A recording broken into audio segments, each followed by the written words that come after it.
Welcome to Weekly Sports Talk with Ed, episode 30. Oh, wow, 30 episodes. Okay. So I got a lot to talk about today. Some of the biggest stuff that's going on in the sports world. The LA Dodgers just got Tanner Scott, so I don't know how the Dodgers keep improving. Just had one of the best seasons of all time last year, and I'm going to talk about that a little later with the Dodgers. As far as Super Bowl predictions go, I'm going with the Bills and the Eagles. I think the Eagles will beat up on the Commanders. I see the Eagles winning that 31-20. The last time they played, it was an epic game, but you also got to remember Jalen Hurts was out, C.J. Gardner-Johnson got ejected, so and the Eagles still could have won that game, but they had the turnovers, which ended up costing them. Then when they played in Philly earlier in the season, Philly won that game with ease. I don't think it will be as easy. It might be competitive throughout the first three quarters, but I see Philly dominating that fourth quarter and taking it 31-20. Then for the Bills Chiefs game, I think it's going to be a defensive battle. It's not going to be as high scoring as some of their other games have been. I see the Bills finally getting a win. And Josh Allen going to the Super Bowl. Got the Bills 23-20. I think it'll be a fun game, but it's definitely going to be some defense played. It won't be that high scoring. The PBA Delaware Classic is started. It's going to be capping off later today, so I'm going to definitely have to check that out. And if I don't, then I'll just be up to rewatch it back before I go to sleep, because we definitely got to get some bowling covered on the podcast and on the channel all year. Corey Graves is back on NXT TV, and this was a really interesting week for wrestling, which we'll get into, especially SmackDown. What else? Yeah, then I'm gonna be doing a recap for WWE, AEW. One of my main topics of this episode is what a generational talent really is, because that term's been used really loosely. I'm gonna be talking about the NFL playoff season. That's my other main topic of should it change or should it not. The Dodgers, like I said, I'm gonna talk about uh, PBA Classic, PBA Delaware Classic, NBA All-Star starters, which I really forgot about. Like I remember they made the announcement, but I just had to write that down so I could do that right before I do athletes of the week. But first, let's talk about what a generational talent really is, because the term generational talent has been used for a lot of players, especially in the NBA, like LeBron, like Zion, like Wemby, all been called generational talents. Then you have Cooper Flag, who I do think is a special player. I do think he's really great. 6'6" at Duke, he's going to be a star in the NBA. He's going to be the number one overall pick. But just because the guy's the unanimous number one overall pick doesn't necessarily mean he's a generational talent. Because looking at the last 24 NBA drafts, it's about 16 that Cooper Flag would probably go first in. But the term with generational means once in a lifetime. Like if he's if you look at some of the most recent drafts with guys like, well, let's use a guy like Luka, for example, who was dominating the Euro scene since he was a kid, but he wasn't really talked about. Like DeAndre Ayton and Marvin Bagley went before him, and he was straight up traded for Trae Young. And I don't think it was straight up. I think Cam Reddish was involved in that deal too, but we all know how Cam Reddish panned out. So it's really just Trae for Luka, and Trae Young is my favorite player, but we obviously know he's not as good as Luka Doncic is. But you didn't hear conversations about him being a generational talent, despite the stuff that he did in the Euro League as a kid and the way that he was dominating. So then you got, and if I was to compare Cooper Flag to Luka, if in a redraft, obviously Cooper Flag would probably go first because as he probably wouldn't go first because the Suns, they needed a center because they already had a guard. But a team like the Kings, you probably could have made him. But the Kings and Suns really messed up in that draft with the DeAndre Ayton and Marvin Bagley picks. And for the Suns, he ended up getting to the finals. The Kings ended up having to ship Marvin Bagley off. Even the Suns shipped DeAndre Ayton off, but he was at least impactful for his first few years at Phoenix. But as I don't know if I can call Cooper Flag a generational talent, because it feels like it's other guys, and it's like the term is once in a lifetime. So Wemby, Zion, and Cooper Flag are all generational talents. That's three in about 7 years. So that's a lot of generational talents in such a short time frame. Like Wemby, we've never seen anything like Wemby. Like we've seen tall guys, haven't seen tall guys with him that has a handle like he does, can shoot like he does. Like Kevin Durant, he has the size and he can shoot and he has the handle. He's 6'10", or at least that's what they said. He probably is 7 foot. He was kind of like a Tracy McGrady coming into the league. That would be a fair comparison for Kevin Durant. So it's not like we had never seen this before. We just seen it just a few inches shorter. Like we haven't seen a 7 foot like Hakeem. He shot like 40% from three, but he didn't take that many threes. Hakeem is one of the greatest centers of all time, but he wasn't taking threes like that. So obviously Wemby, he's a generational talent, a great defender, phenomenal on offense. He just keeps improving. Like his rookie season, he got better and better each game. Even his second season now, he's continuing to get better. He just had a great game in France against the Pacers. They're playing again now, not, but yeah, I think Wemby was definitely a generational talent.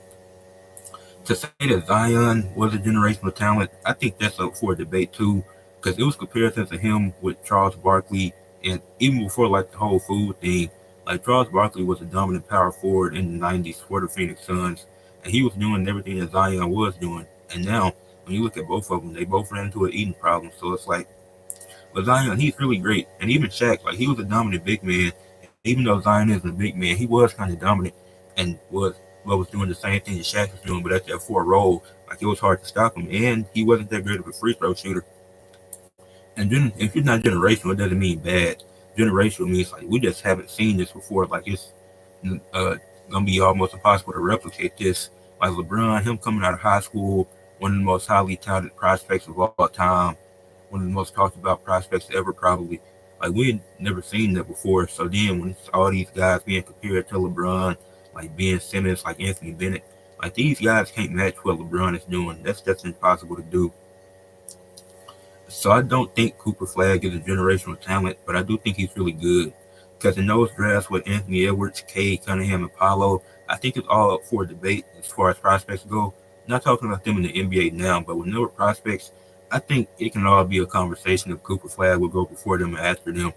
So I don't think that Cooper Flag is a generational talent, but it doesn't mean that he's a bad player. That's not what I'm saying. He's a really great player, and he's definitely gonna go first unless something drastic happens. Moving on to the next topic, the NFL playoff season. A lot of people are mad because well, it's been a topic since 2020 when the Washington football team, the Commanders now, went 7-9, won the division, and ended up hosting a playoff game against the Buccaneers. And what turned out to be a really good game, Tyler Heineke actually put on a show and almost came close to beating Tom Brady.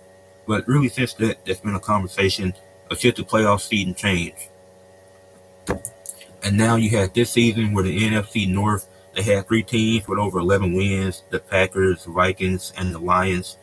The Vikings had to go on the road and play a playoff game, even despite having 14 wins. And it's been a topic: should the winner of the division be an automatic playoff bid? Well, since when the league first started in 1933, it was only two teams that made the playoffs. So that was basically the championship. So whoever won two divisions, because there wasn't many teams at that time, they would have. That's basically the championship game that they're playing in. Then in 1967, they expanded to four teams. This rule is still the same. Division winner, automatic playoff bid. 1970, they expand to 8 teams. It's still the same. If you win your division, you get an automatic bid to the playoffs. 1978, the rule doesn't change. It's just two more teams added to the playoffs. Now 10 teams make it. Then from 1990 to 2020, it was a 12-team format in the NFL playoffs. What's good, expert level wrestling? Glad to see you in here. And then for 30 years, you had the 12-team format, automatic win your division, get an automatic bid into the playoffs. So it's kind of strange seeing that people want the playoffs to the way the season works to change, because it wasn't really a conversation until 2020. But it's been occasions like this before where a team that didn't have that great of a record got to host a playoff game. And then the people complaining about the NFC North teams and how two of them had to go on the road because of their record, but they got embarrassed in those games anyways. So it's like, what if it made a difference if they played on a different site? Because the Vikings didn't even play against the Rams in LA because of the whole fires and stuff. So I don't think the way it works should change because the thing that at the end of the day, I think it holds more value winning your division, and it makes the games more competitive. And that's probably the best part about the NFL is that you can get some competitive games, and it's gonna be fun to watch. Especially, and then anything can happen in those division games. So I don't have too much to say about it, but the theme has been consistent since 1933. That each year you win your division, you have an automatic bid. So I don't think things should change because the divisions actually mean something. But like I said, we got a lot of wrestling to talk about today. So the first thing, so the first thing we're gonna talk about is AEW, and this week's Dynamite was actually really good. I enjoyed it. It started off with Will Ospreay calling out Kenny Omega. Obviously, they both feuding with the Don Callis family now, and this makes for an interesting dynamic because Kenny Omega and Will Ospreay, they had one of the best feuds in wrestling all the time. So seeing them join sides, it's not something you expect. Like Kenny Omega, he really wasn't on board with it at first because he was like, "Why would I team up with you when you were with Don Callis when he turned his back on me and you were trying to steal my spotlight?" And then the Don Callis family, they come out there, then he gets into a brawl and they're on a 5-on-2 situation, really 4-on-2 because Don Callis doesn't really do anything, but he gets a few kicks in here and there. So you got Brian Cage, Lance Archer, Kyle Fletcher, and Takeshita all brawling with Kenny Omega and Will Ospreay. And then Kenny Omega and Will Ospreay, they end up they come they come out on top. Like they end up the two standing tall after this, and it was actually pretty cool to see. And then Kenny Omega was like, "Will, maybe I owe you an apology," and you were probably right. So how about Kenny Omega and Will Ospreay at a Grand Slam, the event they're doing in Australia against Cal Fletcher and Takeshita, which that should be an entertaining 2-on-2 match. I feel like you can't go wrong with whoever wins. And then it'll probably end with either Cal Fletcher. It'll definitely end with Cal Fletcher and Will Ospreay in the ring, because I think that'll be a better story to having them do another one-on-one match to finish the feud. Even if this doesn't finish it, I think they explore some new avenues with this, getting Kenny Omega involved. So I think that definitely helps the storyline. And this was a great opening segment to start the show. I really enjoyed it. It was a dynamic you wasn't expecting to see Kenny Omega and Will Ospreay team up in 2025. Like that's really weird for wrestling. Like knowing the history of the feuds they have. But then boom, next you get well, not necessarily next because I kind of did this out of order. Just did wrote down the most important stuff first, then got to the stuff that didn't really matter. But the Hurt Syndicate, they beat Private Party for the tag titles. It was a fun match. I didn't want Private Party to lose, but it made sense putting the tag titles on the Hurt Syndicate. They deserved it. Shelton Benjamin and Bobby Lashley holding the tag titles. I think they're gonna go on a dominant reign as the tag champions. Now who beats them? I don't know about that one, but it was a fun match. It made sense. They had beat them in the 3-on-3 match last week. And then after the match, they won the tag titles. Mark Briscoe came out there to try to cheer up Private Party. But I think that's the end of that feud with Private Party and Hurt Syndicate. There's really no need to do a rematch. The Hurt Syndicate can move on to do something else. But speaking of the Hurt Syndicate, I still don't know where the Ricochet story is going to go. Because where's Strickland and AR Fox? They put on a great match. I don't know where AR Fox had been at this whole time. But he came back from wherever he was at, put on a banger of a match with Swerve Strickland. Then they shook hands afterwards. It's like, that's good to see. Obviously, they got some history there as well. So to see them shake hands, show respect to each other, that was definitely a cool spot. But then during the match, as Prince Nana was out there, Ricochet came out there, and Prince Nana had a pipe for whatever reason, and he chased Ricochet to the back. But then obviously, that wasn't gonna work out well for Prince Nana. So when Swerve was shaking AR Fox's hand, it showed on the big screen that Ricochet was attacking Prince Nana. He had like scissors or something to his face, and then Swerve, he got back there. Once he got back, Ricochet, he had ran off by that time. So in 2 weeks' time, we're gonna be getting Ricochet and Swerve in Atlanta show that they're doing. It's kind of funny because this upcoming week, WWE doing NXT in Atlanta. Then the week following that, AEW gonna be doing Dynamite in Atlanta. So they're trying to make those shows big. I don't know if it's in the same venue or not. They definitely trying to make both of those shows big. And then Jamie Hayter and Julia Hart had a really good match. I enjoyed it. Their first match was good as well. I think I enjoyed their first match better than this one when Julia Hart won, but this match wasn't bad. Like I said, it was a great match. It was fun to watch. It's now tied 1-1. Jamie Hayter, she got a promo after the match, and she was like, "Whenever you want the third match, just let me know." And I'm interested to see what they do if that third match leads to anything, because them putting on some good matches, it's been cool. But if the third match, I think they do have a third match. Whoever wins should get a shot at the TBS Championship, because Mercedes is it's probably obvious who Mercedes is facing, but it's also obvious that she'll win. So when Jamie Hayter and Julia Hart running back for the third time, it could be like that Atlanta show that they doing, like make that the main event and be like whoever wins this will actually swear might get that main event. But make it like the start of the show or the main event, be like whoever wins this, they get to challenge Mercedes Moné for the TBS Championship, and then you have Julia Hart have her win the TBS Championship, and then I think you can tell a great story by doing that. But oh goodness, Jeff Jarrett. Yeah, I'm getting tired of this Jeff Jarrett storyline. He's not winning the world championship. It just wouldn't make sense. He was talking, wasn't really paying attention. Well, I was watching, but everything he said, it was really nonsense. Was Claudio Castagnoli? He attacked him. Then Jeff Jarrett was like, it'll take a lot more than that to put me down. So in this upcoming Dynamite, we're getting Jeff Jarrett and Claudio, which I feel is really stupid because Jeff Jarrett shouldn't be in the world title scene. And now you got Claudio doing nonsensical stuff. Like, the Death Riders need to be defending these trios titles. Whether it's Private Party and Mark Briscoe going after them, whether it's the Don Callis family or whoever, just they need to get the titles away from the Death Riders, and they actually need to be defended. Like, I'm glad that some of these guys have championships, but it's not fun or it's not entertaining, and you're just walking around with.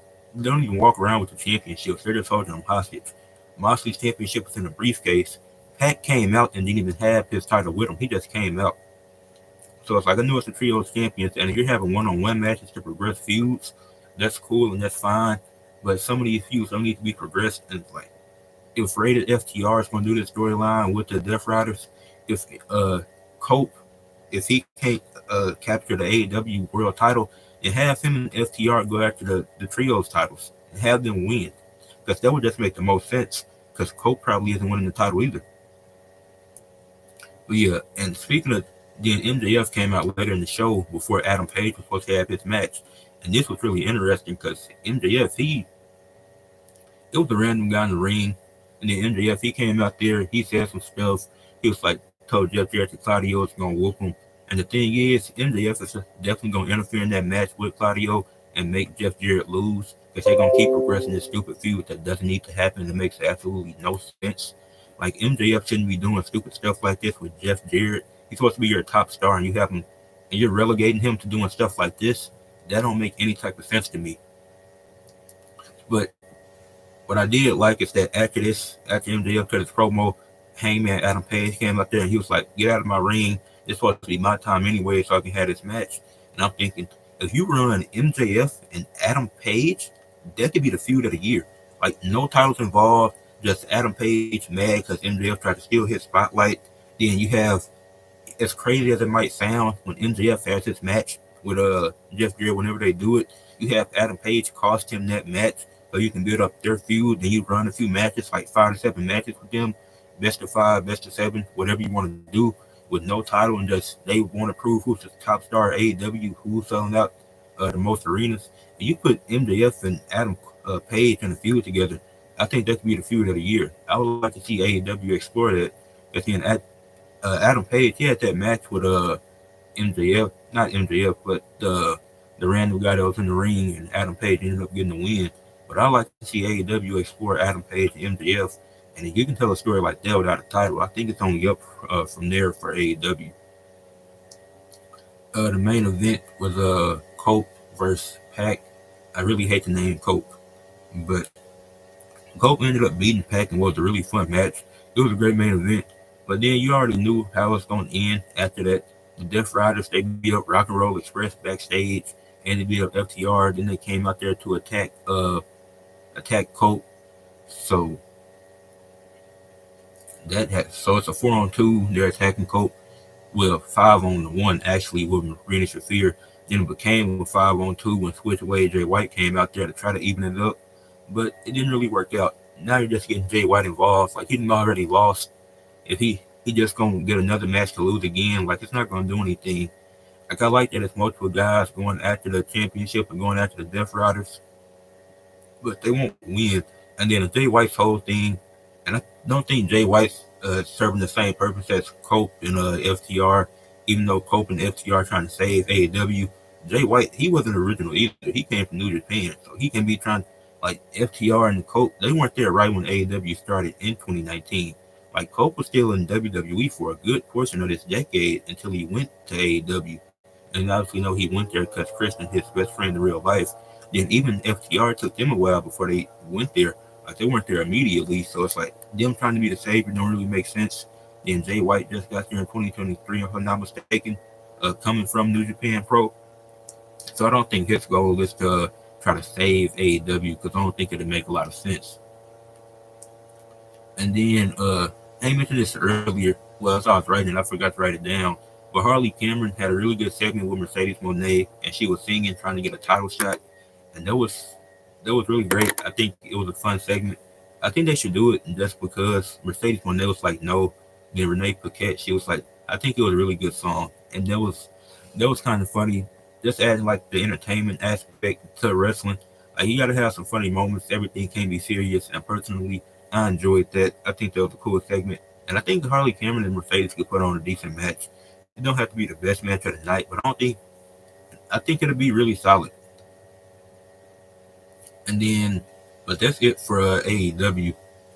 I gave AEW 8 out of 10 this week for Dynamite. I felt like it was a really great show. I really enjoyed it.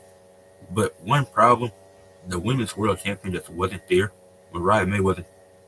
Or wait, now Mariah May, she did. They showed like another video package with Mariah May, if I'm not mistaken. But she hasn't been on the show. So I don't know who her next opponent is going to be. Well, I know, no, that's not true. Her next opponent is Toni Storm. But I'm surprised that I think they're doing something on Collision later tonight. But I'll probably just watch it on YouTube because I'm not really interested in watching Collision. I would definitely check out some shows this year, but I'm not going to consistently be watching Collision. But speaking of shows, I'm not consistently watching SmackDown. 3 hours is nonsense. I can't watch 3 hours SmackDown consistently. I fell asleep every week except for the first week, and that's only because it was the first episode of the year for SmackDown. But this show keeps putting me to sleep. I didn't even give this show a rating because I fell asleep after it hit 9 o'clock because I'm on Central Time Zone. So it come on for 7 to me and goes off at 10. And that's not that late. And the thing was, I wasn't even tired on Friday. Like I woke up as I always do at 6, read a book, got ready for school, and then only had one class that day because it was the A-Day. So I had one class, go to the gym after school, then I get some other stuff done, prep for most of my podcasts. I'm pretty straight. So then once it hits and caught up on some stuff that I missed, it hit SmackDown at 7. I'm like, okay, let's see what the show's talking about. We start off with a Cody Rhodes promo. We got Joe Tessitore doing an interview in 2025. Okay, so and it felt pointless. Like I still have my notes for SmackDown, even though I fell asleep and I didn't catch up on the rest of it because it really didn't matter.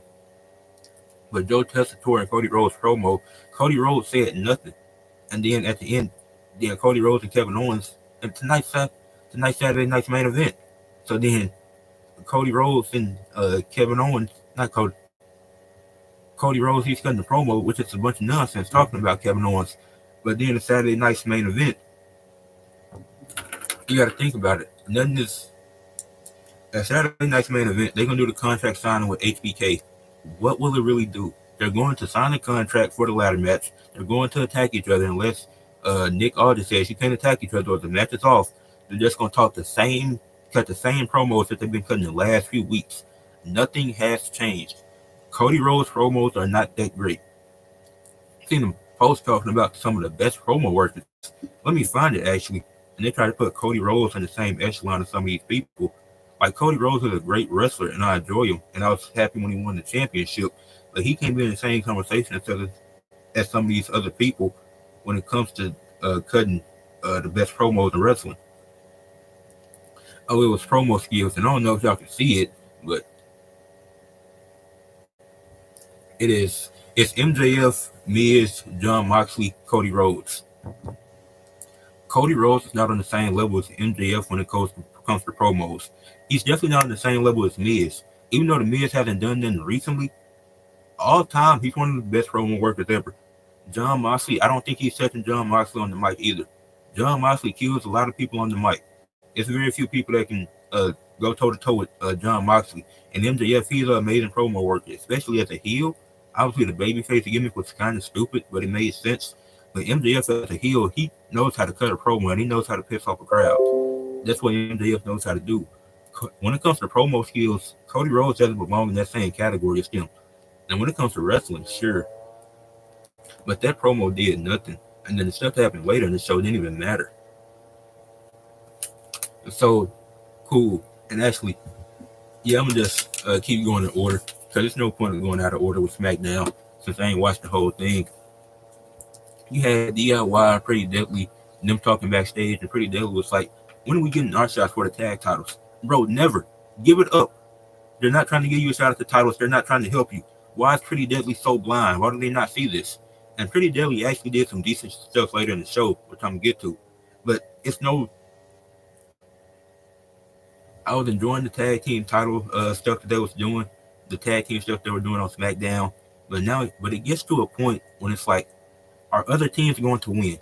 Like, I was like Los Garza, they beat Pretty Deadly just to lose to DIY. Like, why can't they beat DIY too?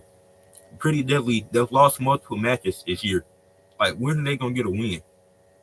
Like, it's actually so annoying because not every team needs wins. Like, the Motor City Machine Guns don't have to be winning every single week. Like, they're not that great of a tag team. And then, like I said, I went to sleep after 2 hours. I woke up and Motor City Machine Guns are facing DIY in the best 2 out of 3 falls match.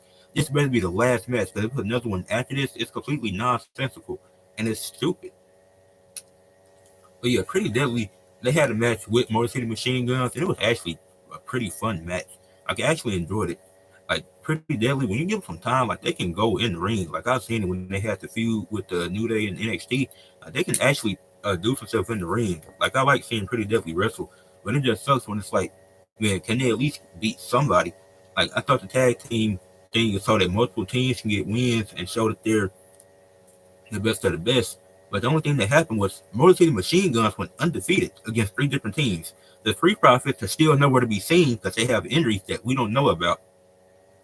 So it's like, I enjoyed the tag team stuff when they first brought it up. Nick Aldis saying, let's see who can get the most wins. But Motor City Machine Guns just won all 3 of their matches. What was really the point of that? I just for them to get another shot at the tag titles. Like, can we do something different, please? And then I think the match would be fun, but it's like, I'm not gonna hate too much on the match because it hasn't happened yet with DIY and Motor City Machine Guns.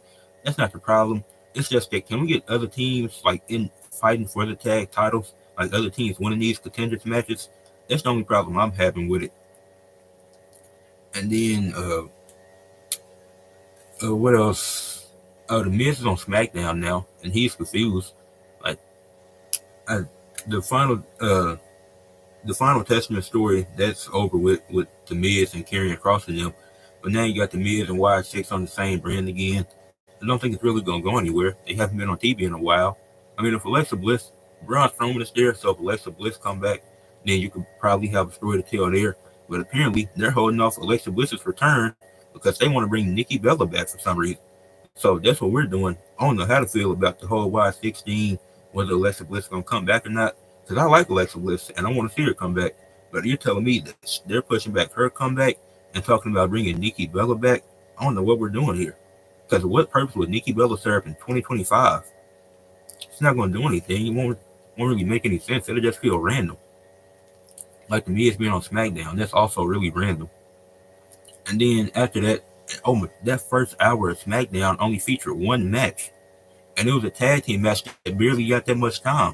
You could have gave Pretty Deadly and Motor City Machine Guns 5 more minutes.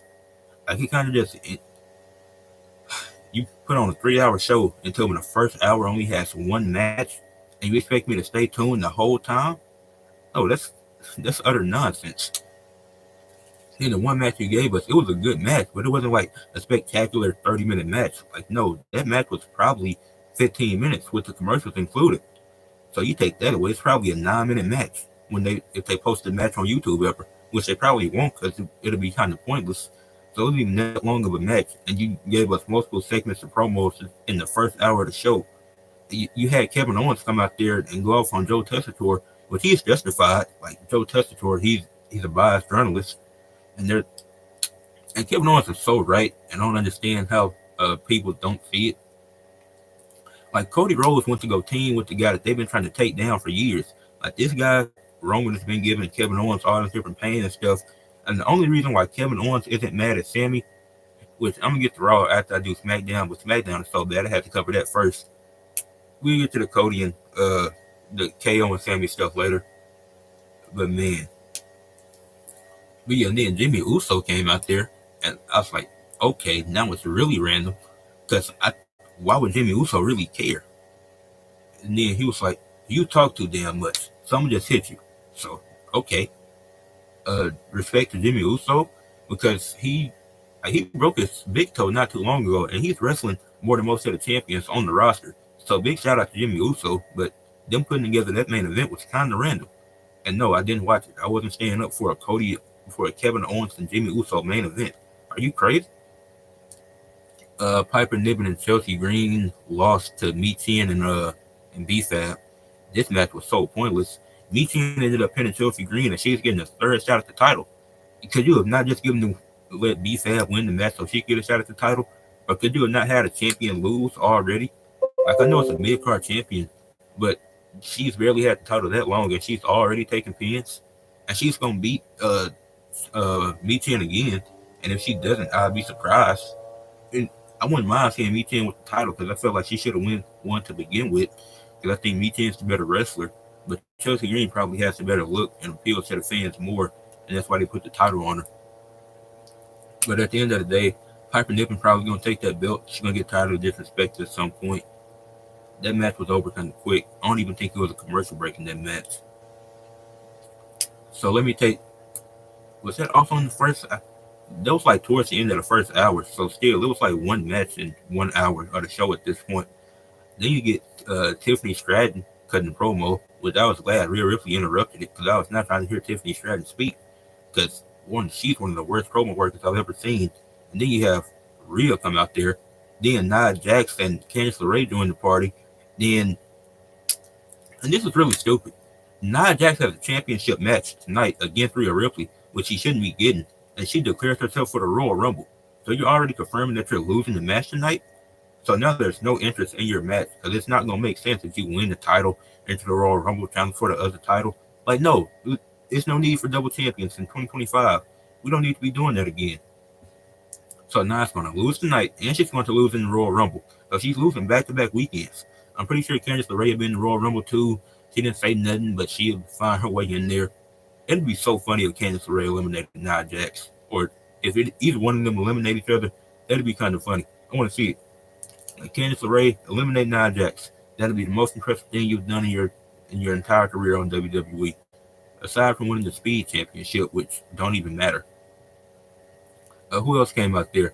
Oh, Bianca and Naomi came out there, and they was like, if you don't win the Royal Rumble, I win the Royal Rumble.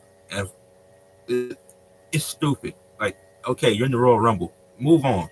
And I hope Lash Legend and Jakar Jackson win those tag titles next week, because I think NXT can actually make use of the tag titles, because they don't matter on the main roster. Like, I love Bianca and Naomi, but when Bianca and Jade had it, it actually felt like the titles were becoming special. And it's not necessarily Naomi's fault, because Jade got injured and Naomi had to fill in her spot. But it's like, these tag titles don't mean nothing on the main roster, since they don't focus on women's tag team wrestling. So if Lash Legend and Jakar Jackson get them, NXT would be a good spot to keep them for a while. You build up the division some more, because it's not a lot of main roster tag teams. I mean, you got Kaden Carter and Katana Chance, but it's really caught them up for no reason. Like, they'd be much better just being on NXT. As unfortunate as it is, it won't even look like a demotion at this point because they're not doing nothing on the Raw with the tag titles. Well, in the tag team division. Like when they were actually tag champions, it made sense because they're a real tag team, but they don't have one now. Then you had Liv and Raquel come out there, and Liv's like, "I'm gonna win the Royal Rumble."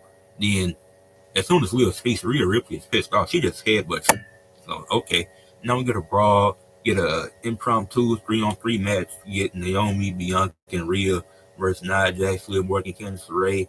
Tiffany Stratton made it back to the back. Raquel Rodriguez, she obviously gets involved in the match. Then Liv ends up pinning Bianca. What did I just say? Liv pins Bianca for the win.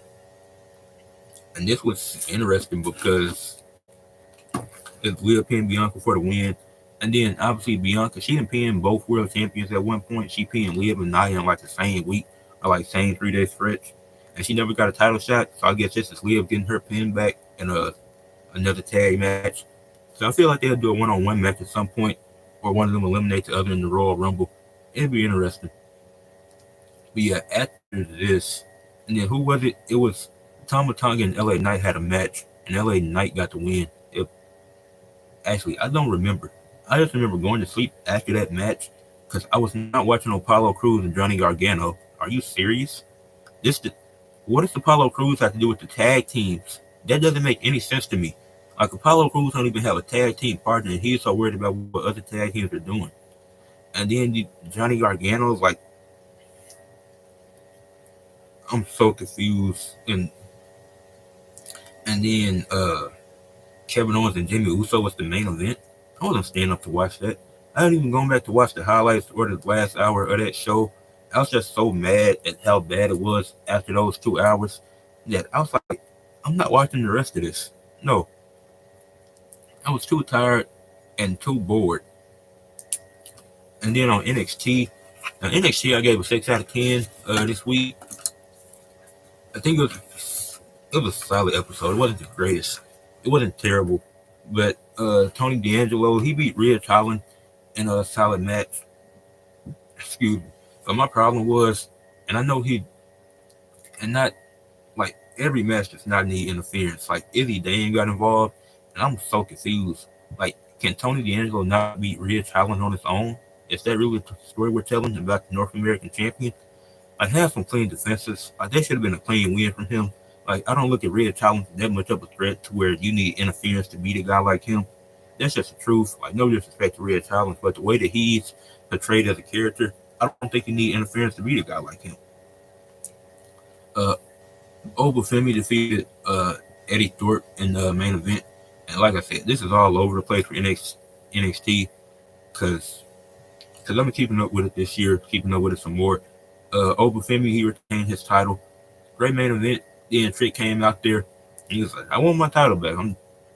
He lost him in a triple threat match. But he did take the pin. So, but if they do run the match back, just do a one-on-one, I think that'll be the last match for Trick on NXT for him to go to the main roster. And then the stuff that Trick and Wes Lee doing, that can be really cool. Like Trick, he just slapped Wes Lee. Like I was like, wow, I ain't know Trick was like this. So I'm like, Trick got a little bit of an edge to him. Like he coming off kind of cocky now. Like he done lost his title. Like he feeling like he's trying to get his title back. So he's showing some more aggressiveness. So I'm liking this out of Trick Williams. And I think that Wes Lee match, I think that's going to be a lot of fun. Lexis King and Charlie Dempsey, do not run it back again. I'm already tired of it. And I didn't keep up with NXT much. I kept up with NXT, but I wasn't watching every week. And I'm like, how many times are they going to run back Lexis King and Charlie Dempsey? I've seen them wrestle on every NXT this year. And I'm not even kidding. They might have not wrestled on the first episode, but it feels like I've seen them wrestle every week. This story with Lexis King and Charlie Dempsey got to be over. It's no way to run it back again. Lexis King got the win again. Leave it at that. Have him defend that Heritage Cup against somebody else. We don't need to see it again. Jada Parker lost because of Kalani Jordan. Now that's going to be an interesting feud. Kalani Jordan going on a heel run. Her and Jada Parker getting into it. That should be a fun match. I'd like to see that. But then the best part of the show, I don't think NXT focused a lot on wrestling because in this episode, and NXT they usually do, but I just don't think they did a lot in this episode. But the segment with Bayley, Julia, Roxanne and Cora Jade. That was a really fun segment because I think it started with Bailey. She was out in the ring talking. Then Julia, the NXT champion, she came out there and they were basically just showing respect to each other. That's when Roxanne Perez and Cora Jade they came out there, basically interrupted them, got into a brawl, and it lasted through out the entire commercial break. Like they weren't picture in picture, and they were still brawling. These were to not be stopped. Then Cora Jade, she had a really busy week because she was on Impact too. She made Masha Slamovich lose, so now she kind of intertwined into two stories right now. So she got a lot going on. So it's interesting to see if Cora Jade gonna get a push and win a championship in 2025, whether it be her and Roxanne going after the tag titles or her winning the North American Championship for in the Women's North American Championship. I don't know how you get to that point, but I think you can get there by the summertime if you really want to build up Cora Jade. Yeah, like I said, NXT, I give it a 6 out of 10 this week. Could have been better, but it wasn't terrible. And then for Raw, really good episode of Raw. Gave it an 8 out of 10. Now the Jay and Gunther promo, it was solid. I don't think it's as bad as people think it was. It wasn't the best either, but at the end of the day, Jay Uso is going to lose, so the match just feels kind of pointless. And it's not even because we know Jay Uso is losing, it's that he's been in so many title matches and just keeps losing. Aside from the one time where he beat Braun Breaker, but could he have even won that one? So it's like, I want Jay Uso to win, but he probably won't. It was a cool promo segment to start the show, but it's not going to lead to anything. Gunther just going to retain the night. Now the Rey Mysterio and Kofi Kingston match was a lot of fun, but Kofi losing doesn't make a lot of sense. Like if Kofi and Xavier Woods supposed to go on this dominant heel run, no matter which one of them it was facing Rey, they should have had that win. Kofi Kingston definitely should have beat Rey Mysterio in that match. And it's nice to see that Rey, he still got it. I'm not going to take that away from Rey. That was a fun match, like I said. But Kofi Kingston should have got that win. Now, obviously, New Day attacked Rey after that. LWO tried to make the save. New Day ran out the ring, but then they spun back and beat him up and then ran right back, straight back to the back. So it's like, that's interesting that Kofi would lose. And then once they do a tag team match, Kofi and Xavier, they need to win, or Xavier have one-on-one match. They need to win. And the Sami Zayn, Kevin Owens promo that I talked about. This was interesting because Sami was in the ring talking about how he's going to win the Royal Rumble, this and that. And brother, no, you're not. You're not a world champion. You're never champion a world championship. Just give it up, Sami. Then Kevin Owens wins it, and Kevin is actually not mad because he was like, Sami, I put you through a lot, and you still remain friends for me. So it's just your nature to be a nice guy. So it's like, this is interesting. And then he was like, but if you're going to do that for Roman, you have to help me win this weekend. So Sami's involvement, we're looking at Sami Zayn getting involved in the ladder match next week at Royal Rumble. So that's going to be interesting to see where he aligns, if he takes Kevin Owens' side, his longtime best friend, in real life as well, or if he sides with Cody Rhodes. So that's going to be an interesting story that they're trying to tell. So I actually like what they're doing with this, because at first I was like, why is Sami out here? Like, obviously he's on Raw, but I feel like he's doing nothing in this promo. But then if you're telling this story, I'm actually intrigued in what might happen. And then also the WWE recap is so out of order because I went from SmackDown to NXT to Raw because of how bad SmackDown was. Then why not say the best for last? Because I actually enjoyed Raw. Bailey lost to Nia Jax, and it was a solid match. It wasn't the best match. And then Roxanne Perez, she didn't necessarily get involved, but security actually had to take her to the back because her and Bailey got into it. So like I said, the Bailey and Roxanne Perez storyline, sign me up for it because I'm excited to see it. Pete Dunne and Penta put on a banger of a match. Penta once again with another great match, another great showing. I don't know how long Rey Fenix is injured, but depending on how long he is out, I can see Penta getting the title. I can see him winning the IC title. You don't got to hold it for too long. He can hold it for like 2 months, 2 or 3 months, and then lose it. But I can see them giving him a title because he's doing a lot of great stuff on his own. Obviously been doing as a tag team guy over the last few years as the Lucha Bros with his brother Rey Fenix. But he on a solid solo run, and I've been enjoying it the last 2 matches. There's no story, and that's fine right now. Introduce him to the crowd, putting on banger matches. He can put on some great matches. I also saw he can cut a really good promo. And then I think the stories are gonna come over time. Just him keep putting on some great matches, and I think that's gonna work out perfectly. And seeing Punk promos that's very disrespectful. The stuff that he's told, uh, he did the interview with Jackie Redmond, and he said, "Don't talk to me about Sami Zayn because he's not on my level." I was like, "You just killed Sami Zayn with that one line," because he's talking about Sami Zayn talked about earlier how he wants to win the world championship, and Sami said that he moved past all that stuff with CM Punk in the past. And when he said something like that, you have to press the issue about that. Like if Sami Zayn doesn't say nothing on Raw about that, then that's a problem because you can't take that type of disrespect. Like Sami Zayn needs to be challenging CM Punk to a one-on-one match ASAP, and I mean as soon as the show starts, maybe even before the show on for Rock type timing. Like send out a challenge on Instagram, on Twitter, or something like that, on Facebook or whatever. Because if I'm Sammy, I can't take that. People are mad that he mentioned Hulk Hogan for a cheap pop. Man, who cares? It's CM Punk we're talking about. Just got him broke the fourth wall plenty of times. So him bringing up Hulk Hogan, who cares? It don't do nothing. And then, Damage Control beat Pure Fusion Collective. That match happened. Don't even remember who got. I think EO Sky pinned Zoe Stark for the win. Zoe Stark had a really cool missile drop kick. That was impressive. So shout out to Zoe Stark. Damien, not Damien. Seth Rollins beat Drew McIntyre, and it was kind of interesting because it was basically the same way. Like he got the roll up pin, just how Jay did against Drew.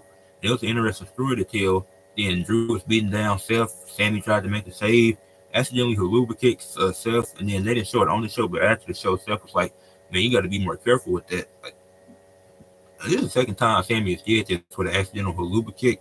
And it's not on purpose, but it's just an interesting story that they can tell with this. And I think that Seth, Drew, and Punk, their story is still intertwined with each other. But if they brought Sami Zayn into it somehow, like I think that could be interesting because Sami Zayn isn't doing anything else. But overall, I think this was a rocky week for wrestling because Raw and Dynamite has some really good shows. SmackDown was pretty bad. Impact was pretty mediocre. And so was NXT, just kind of mediocre. I think I watched one New Japan event. I know they're doing Road to the New Beginning right now, but I probably won't watch much of that. I'll probably just watch whatever match Zack Sabre is in because I'm not really interested this week. But moving on, the LA Dodgers, who went, and I have the stats right here, they went 98-64, had the best record in the National League, had the best record in the National League West. They beat the San Diego Padres 3-2 in the playoffs, beat the New York Mets 4-2 in the playoffs. They won the World Series 4-1 against the Mets. No, against the Yankees. Excuse me. Two New York teams, my bad. This team that signed Shohei Ohtani last year also had Mookie Betts, Freddie Freeman, Jack Flaherty, Tommy Edman, and Will Smith. This team somehow just improved. I don't know what type of money they have in baseball, but they'll sign Blake Snell, who's an all-star and multiple time CY Young winner. They also got Roki Sasaki, who is one of the most popular and one of the best international young stars right now, to a minor league deal. Then they just signed another all-star pitcher in Tanner Scott. So they're telling me this lineup full of all-stars and MVP level players just improved their roster even more, and the Dodgers can't repeat. See the St. Louis Cardinals jersey right here? My team isn't winning the World Series if this is the case. We definitely, like, if we match up with the Dodgers in the second round, we're absolutely cooked. But like, oh my goodness. Like, I don't see a world where this team doesn't win once again. I would be really surprised if they don't win. And people have made the means for like a 55 win Nationals team, beating them with the power of friendship. Like, that'd be so funny. But this is a super team already with Mookie Betts, Shohei Ohtani, who's the best player in the world, with Freddie Freeman, Jack Flaherty, Tommy Edman, and Will Smith. And they got Blake Snell and Tanner Scott, and the best international young star to sign to a minor league contract. It's no stopping this team. It's really not. But yeah, the PBA Delaware Classic, it took place this weekend. Well, over the past week, Chris Barnes was the only person to bowl the 300 this week, and unfortunately, he didn't make the final five for the step ladder. Shows you how crazy bowling is. You can bowl a 300 and still, if you have a tough game after that, because they were doing best of 7 games to determine who was going to be the final for the step ladder for the PBA Delaware Classic, the final five. Then his son is also in the. His son was also part of this, but Kevin Williams. Kevin Williams not his son, different guy. Well, I'm trying to look for his son's name. Ron Barnes. That's Chris Barnes' son. Ron Barnes. He beat Matt Ogley after being down 3-0. He had lost 3 games in a row, and then he won 4 in a row to advance to the next round. Now, unfortunately, neither Chris or Ron advanced to the final five, but that's pretty impressive for Ron Barnes to do. Michael Davidson, he broke the 12-game PBA scoring record of 3,086 points, and he also had an average of 257.17, which is really impressive. AJ Johnson, he swept Chris Savai. He had games at 269, 246, 260, and 269 to advance in the next round. And that's really surprising because Chris Savai, he's one of the best bowlers of all time. So to see him get swept, that's insanely surprising. Then Bill O'Neill, he was also swept by Roberts, who I'm not sure who that is because he didn't advance. And then speaking of AJ Johnson, he had a game 7, 289 to 287 victory over Andrew Anderson. So these are two of the best bowlers in the world. So to see them match up where they did, that's just crazy. So then with the finals, now you're getting Jacob Buford, who's ranked first, Nick Pate second, third is Graham Thatch, fourth is AJ Johnson, five is Michael Davidson, and that's the step ladder. So it starts with the 5 and 4 facing off. So it's going to be Michael Davidson and AJ Johnson going against each other first. Now I'm predicting AJ Johnson to win the whole thing, but the thing is, no matter if it becomes AJ Johnson and Michael Davidson had the toughest road, because the 5 plays the 4, and then whoever wins plays the 3. Whoever wins against the 3 plays the 2. Whoever wins against the 2 plays the 1. So Jacob Buffer, even though he's first, he's probably at a disadvantage because he's waiting for all these other guys. Like they've been, no matter who he's facing, they would have already played a game and had some type of momentum. But if he is, especially like a Nick Pate or a Graham Thatch, but if it's a AJ Johnson or Michael Davidson, they might be a little tired. But Michael Davidson has already set a record so far this week, and the season just started. AJ Johnson has 2 of the most impressive wins in this, beating AJ Johnson swept Chris Savai, then he beat Andrew Anderson at 7. I don't think nobody else is capable of doing that. But oh yeah, the NBA All-Star starters. Now just because a few guys didn't make the starters don't mean that they won't be able to make the reserves. But for the West, you had Stephen Curry, Shai Gilgeous-Alexander, LeBron, Kevin Durant, and Nikola Jokic. I don't think Steph or LeBron should be starting. I think Wemby should be, and then I know they're gonna do a draft or whatever, but I think Wemby should have started over LeBron. Should have had Wemby, Jokic, and Kevin Durant. LeBron's still been great, but I don't think he should be starting this year. And then Steph, he's only starting because it's in San Francisco. He should be coming off the bench. But I think guys like Ja and Anthony Edwards, Kyrie, they're all having just as good years, if not better than Steph. But this has been a down year for Steph, but he should still be an all-star. But I don't think this year he should have been starting in the all-star game. And then if Luka was healthy, he definitely would have made it over Stephen Curry. Then for the East, had Donovan Mitchell, Jalen Brunson, Jason Tatum, Giannis, and Karl-Anthony Towns.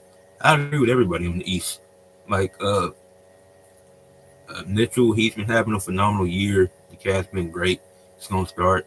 Cat and Brunson, they've both been on one. Cat setting, he getting a lot of. He's been having some the best rebounding season in his career. Probably been getting double doubles left and right. Cat, he just continued to improve. Uh, Giannis, well, do I have to say much about Giannis? second in the league in points per game. And Jason Tatum, no matter how much media try to clown him and talk about him, Jason Tatum deserves to be an all-star. He deserves to be a starter. The Celtics still having a good season. Obviously not as good as they were last year, but Jason Tatum, he deserves this. Then people are like, well, why didn't LaMelo make it? Because this and that. He's missed a lot of games. Y'all do realize that Luka didn't make it because of injuries.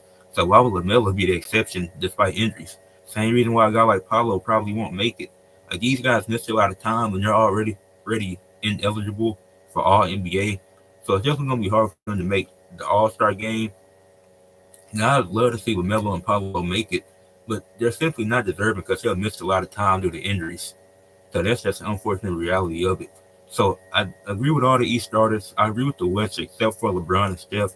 Like they should be all stars, but they shouldn't be starting. That's just my personal opinion. But now for athletes of the week. For the NFL, I went with Jaden Daniels. 22 of 31, 299 yards, two touchdowns, 16 carries, 51 yards, 3.2 average, a 45 to 31 win over the Lions, who I picked to win the Super Bowl. Like that is insanely impressive. And like shout out to Jaden Daniels. I know what I said earlier. I'm picking my Eagles to win, of course. But Jaden Daniels, he's been phenomenal. He's been really good in the playoffs. He stepped up, proved everybody wrong that doubted him. Because I didn't think the Commanders could go this far in the playoffs. So shout out to Jaden Daniels. He's been having a phenomenal season. Probably gonna win Offensive Rookie of the Year. Really wish my man Brock Bowers could have won it, but Brock Bowers he gonna get. He's still really good. He had a really great season, but can't take nothing away from Jaden Daniels. Absolutely amazing game against the Lions this week. In college football, Quinshon Judkins, 11 carries, 100 yards, 9.1 average, two touchdowns, two receptions, 21 yards and a touchdown. OSU beat Notre Dame 34-23 in the national championship game, and it was actually entertaining, down, especially in the first quarter and the fourth quarter.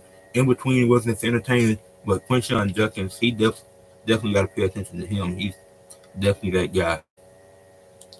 For AEW, I went with Swerve Strickland. He beat AR Fox in a very entertaining one-on-one match, and I really enjoyed it. Like when AEW focus, like I like when AEW focus on wrestling because when they do, you get some great matches like this one, and I enjoyed that match. For the PBA, this one was tough between AJ Johnson and Michael Davidson. Now they will. Now it is the first matchup later today when they face off, so I'm excited to see what that might bring. But I went with Michael Davidson. He had got the 12-game PBA record, a 257.17 average and 3,086 points. So Michael Davidson, I had to go with him for today, for this week. For TNA, I went with Fraction. They retained their NXT Tag Team Championships versus the Rascals. Even though it was interference, this was a match where I wasn't necessarily mad about the interference, and I enjoyed the match from start to finish. So Fraction, NXT team, NXT superstars getting TNA Athletes of the Week. Interesting, I know, but that's how the cookie crumbles sometimes. And shout out to Joe Hendry, new TNA World Champion. For women's college basketball, I went with Madison Booker. She had 28 points, 4 rebounds, and 3 assists in a win against Maryland. It was a blowout win. Then she had 26 points, 2 assists, and 6 rebounds, and a 4-point win versus Tennessee. She's a forward for Texas. They had 2 wins this week, and she looked dominant in both of those games. For the NBA, I went with Kyrie. Even though the Mavs went 1-2 this week, he had 2 30-point games. Had 2 games with 2 plus steals, and it's been shooting 45% or better in his last 3 games from the field. So shout out to Kyrie. It's still fun to watch, still phenomenal player, and putting on the show this past week, trying to help the Mavs get some wins despite Luka not being there. And hopefully we can get back soon and get back with the Mavs so they can keep on pace to go on a playoff run. Then WWE, and I think it's the first time I did this in a minute, but Penta just went back to back for Athletes of the Week.